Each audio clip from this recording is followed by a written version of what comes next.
भारत के एक शांत और सुनसान इलाके में एक छोटा सा गांव था जिसका नाम था रामनगर। ये गांव चारों तरफ से घने जंगलों से घिरा हुआ था और यहाँ के लोग बेहद सीधे सादे और मेहनती थे। इस गांव की एक खास बात थी कि यहाँ हर रात एक अजीब सी घंटी बजती थी जिसका स्रोत आज तक कोई नहीं जान पाया था। गांव के बच्चे इस घंटी की आवाज से बेहद डरते थे और हर रात जब ये बजती वे अपने माता पिता के पास जाकर छुप जाते। गांव के बुजुर्ग कहते थे कि यह घंटी गांव की रक्षा करती है, लेकिन असलियत क्या थी यह कोई नहीं जानता था। एक दिन गांव के मुखिया पवन प्रताप ने तय किया कि वह इस रहस्यमयी घंटी की सच्चाई का पता लगाकर ही मानेगा। उसने गांव के सबसे बहादुर युवकों को इकट्ठा किया और जंगल की ओर चल पड़ा।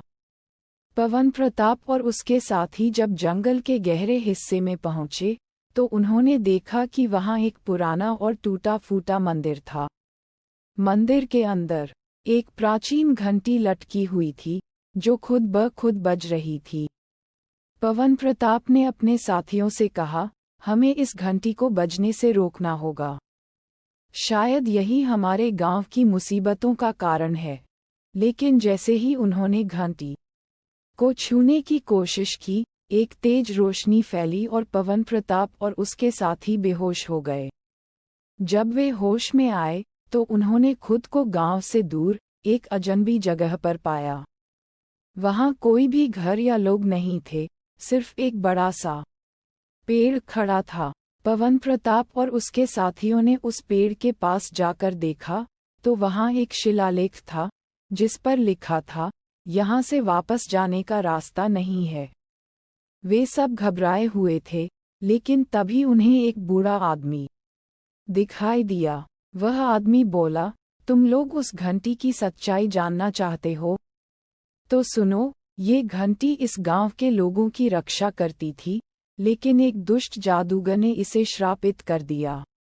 अब ये घंटी बजती है और जो इसे छूने की कोशिश करता है वह इस रहस्यमयी जगह पर फंस जाता है। पवन प्रताप ने बूढ़े आदमी से पूछा, तो क्या हम यहाँ से कभी वापस नहीं जा सकते? बूढ़ा आदमी मुस्कुराया और बोला, एक ही रास्ता है, अगर तुम लोग उस जादूगर को हरा दो और घंटी को मुक्त कर दो तो तुम लोग यहाँ से वापस जा सकते हो। पवन प्रताप और उसके साथियों ने साहस दिखाते हुए उस जादूगर को ढूंढने का फैसला किया। उन्होंने बूढ़े आदमी से जादूगर के ठिकाने का पता पूछा और उसकी ओर बढ़ चले।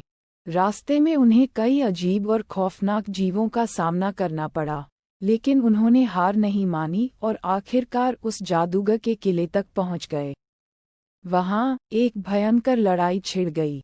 जादूगर ने अपनी सारी ताकत और जादू का इस्तेमाल किया, लेकिन पवन प्रताप और उसके साथियों ने अपनी साहस और एकता से उसे हरा दिया। जैसे ही जादूगर मरा, घंटी का श्राप टूट गया और वे सब वापस अपने गांव आ गए। गांव के लोग पवन प्रताप और उसके साथियों का स्वागत करते हुए बोले, तुम लोगों ने हमें एक बड़े संकट से बचा लिया। अब ये घंटी हमारे लिए सिर्फ एक साधारण घंटी है। पवन प्रताप मुस्कुराया और बोला, ये सब हमारी एकता और साहस का परिणाम है। इस तरह रामनगर गांव एक बार फिर शांत और खुशहाल हो गया।